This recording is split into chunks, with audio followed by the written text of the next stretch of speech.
Everything points to a terrorist attack. We just heard from Mr. Pompeo about the long history of terrorist incidents, terrorist violence in the country.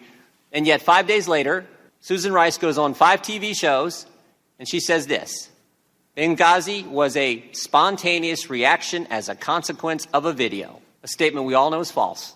If there's no evidence for a video-inspired protest, where'd the false narrative start? Started with you, Madam Secretary. At 10:08, on the night of the attack, you released this statement: some have sought to justify the vicious behavior as a response to inflammatory material posted on the internet. At 10:08, with no evidence, at 10:08, before the attack is over, at 10:08, when Tyrone Woods and Glenn Doherty are still on the roof of the annex fighting for their lives, the official statement of the State Department blames a video. Why? Excuse me. So here's what troubles me. Your experts knew the truth. Your spokesperson knew the truth. Greg Hicks knew the truth. But what troubles me more is I think you knew the truth. You had a conversation with the Egyptian prime minister. You told him this: we know the attack in Libya had nothing to do with the film. It was a planned attack, not a protest. Do you know how many security requests there were in the first quarter 2012? For everyone or for Benghazi? I'm sorry, yes, ma'am. Related to Benghazi and Libya. Do you know how many there were? No, I do not know. Ma'am, there were just over 100 plus. In the second quarter, do you know how many there were? No, I do not. Ma'am, there were 172-ish. Might have been 171 or 173. That's how many were there in July and August, and then in that week and a few days before the attacks? Do you know? There were a number of them. I know that. Yes, ma'am. 83 by our count. That's over 600 requests. You've testified here this morning that you had none of those reach your desk. Is that correct also? That's correct. Madam Secretary, Mr. Blumenthal wrote you 150 emails. It appears from the testimony or the materials that we've read that all of those reached your desk. Can you tell us why security requests from your professionals, the men that you just testified, and with which I agree are incredibly professional, incredibly capable people, trained in the art of keeping us all safe, none of those made it to you, but a man who was a friend of yours, who'd never been to Libya, didn't know much about it, at least that's his testimony, didn't know much about it. Every one of those reports that he sent on to you that had to do with situations on the ground in Libya, those made it to your desk. You asked for more of them, you read them, you corresponded with him, and yet the folks that worked for you didn't have the same courtesy. Excuse me. Okay, so 11 plus hours of hearing, of testimony, and the only thing that comes out of it is more of the same. Hillary Clinton has more Teflon than 3M. I mean, she's slicker than Teflon Don. Honestly. I mean, this broad can get up there knowing that everything she's getting ready to say is a lie. Knowing it. And knowing that that they have prepared the documents to prove that she lied to everyone, that the video was fake. They made it all up. It came from her. Kind of like the whole story about the birther thing with Obama. She started that too, by the way. But Clinton, instead of, so she throws in the towel and starts coughing and, oh,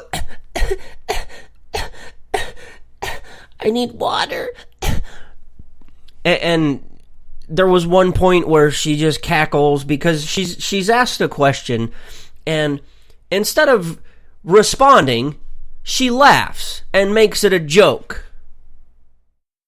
And yes, believe it or not, at one point during the testimony, she's asked a question, and she refers them to her book, Hard Choices. Now, Hard Choices has nothing to do with Bill Clinton in the bedroom. But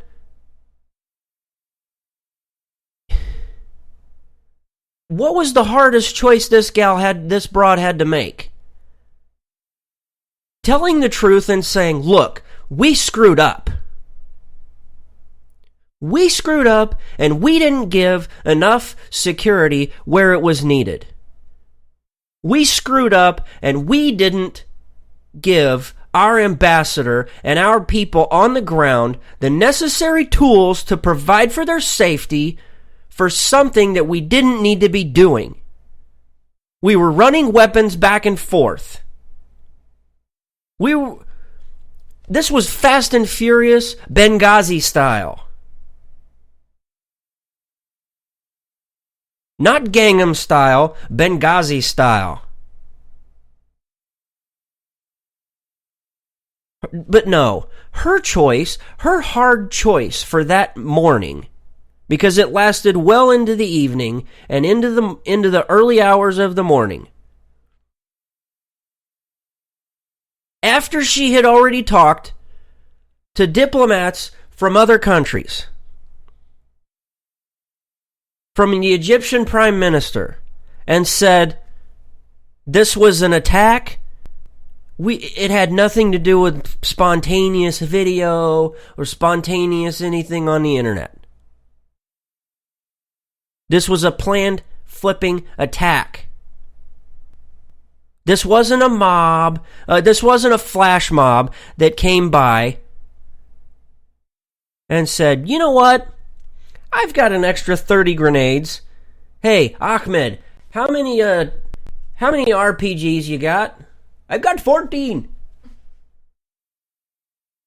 And then Bob over here, oh, stop it. I've got about 14 pounds of C4. I took it from the guy over there.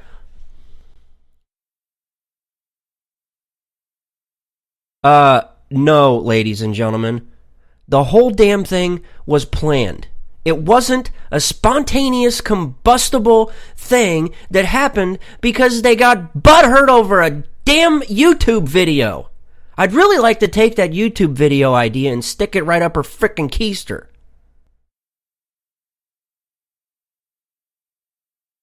But, nevertheless, to calm me down and hopefully to get you guys calm, because I want to talk about bacon here in a couple of minutes. I want to talk about bacon. I like bacon, and I like talking about bacon. I love the smell of it. Hell, if they made bacon scented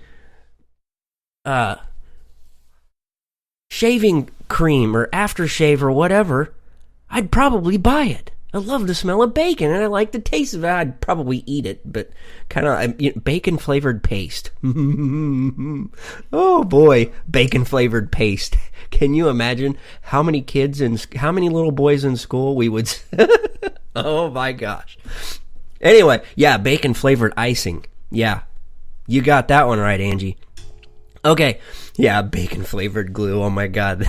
I'm going to have to go to the drawing board on that one. But...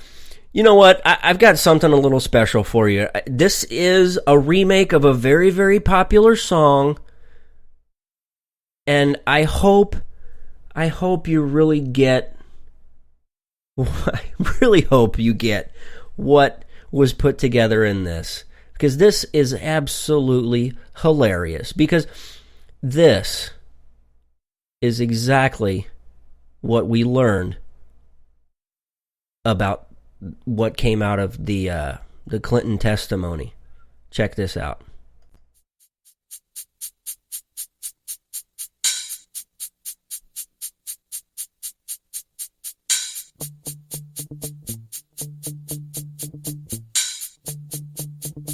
Yo, Gowdy, let's kick it. Lies, lies, baby. Lies, lies, baby. All right, stop. Pay attention and listen. Gowdy's back with another investigation. Something grabbed a hold of him tightly, played on the YouTube daily and nightly. Will it ever stop? Said Chris Stevens. Turn out the lights and he died. To the extreme, they rock ideas of a video. Light up a news with some chump on a camel. Dance, go rush the Gowdy that booms. He's killing her lies like he's supposed to. Deadly, with the lies like a melody. Anyone less than her would be a felony. At this point, what difference does it matter? Gowdy hit bullseye, the kid don't play. See, there was a problem, yo, he'll solve it. Check out the hook while Granny revolves it. Lies, lies, baby. Clinton. Lies, lies, baby. Clinton. Lies, lies, baby. Obama. Let's get out of here. Word in Benghazi. Lies, lies, baby, get old, get old. Lies, lies, baby, get old, get old. Lies, lies, baby, get old, get old. Lies, lies. Okay, yes, ladies and gentlemen, lies, lies, baby, they get old. But what would you expect? Ladies and gentlemen, what would you expect from a Clinton? Well, that depends on what your definition of is.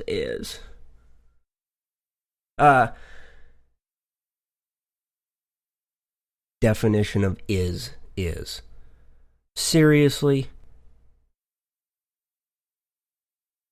Oh, I'm sorry, but just thinking about having to talk about the Clintons, it ticks me off. So, that's why I brought you this feel-good story, right? Bacon! Yeah! Bacon! What? Wait a minute. Okay, wait a minute. This has got to be wrong because my notes here that I made for myself. Bacon causes cancer? What the hell? Yes, okay. If you haven't heard already, the World Health Organization has said that processed meats like bacon, sausage, hot dogs, bologna, Spam, that stuff causes cancer. Seriously, they think that causes cancer. But to back them up, there's a group of like 20-some scientists that reviewed the evidence, and they're able to link red meat and the consumption of red meat and processed meat to cancer, and how it increases the risk of colorectal cancer. Okay? How in the hell can this be? Well, supposedly,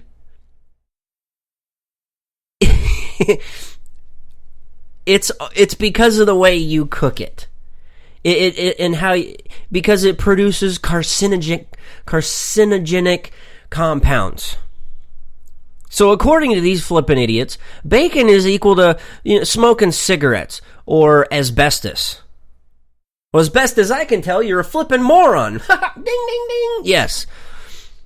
Smoking cigarettes and asbestos is equal to eating bacon.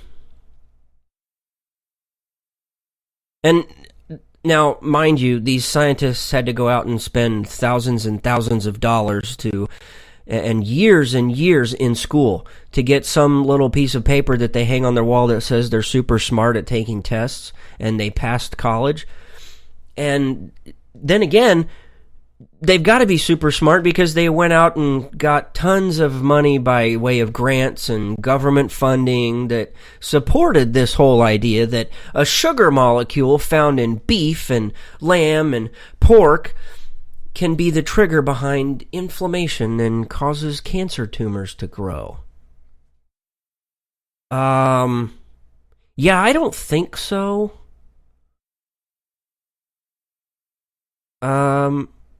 Yeah, no. My high school health class told me something different. I'm going to actually believe that person. I'm not going to believe these scientists because, hell, these scientists are probably the same ones that have tried to sell us on the idea that our planet is getting ready to spontaneously combust, or either that or it's just going to freeze into one big block of ice. And anyway, look, weather happens. So yeah, the only thing I get out of this whole stupid ignoramus story about bacon causing cancer, you know what it means? I'm gonna flip and die, and I'm gonna die eating something I want to eat. I want to eat bacon. I want to eat sausage. I like hot dogs every now and then. And at some point, at the very bottom of this study, and I should have looked at it because at some point at the very bottom of this study, there's probably a caveat that says only if consumed in California, because even drinking water in California causes cancer. I don't know if you know that, but anything and everything in the world causes cancer in lab rats in California. Oh, Oh, my goodness. You know what? We're going to take a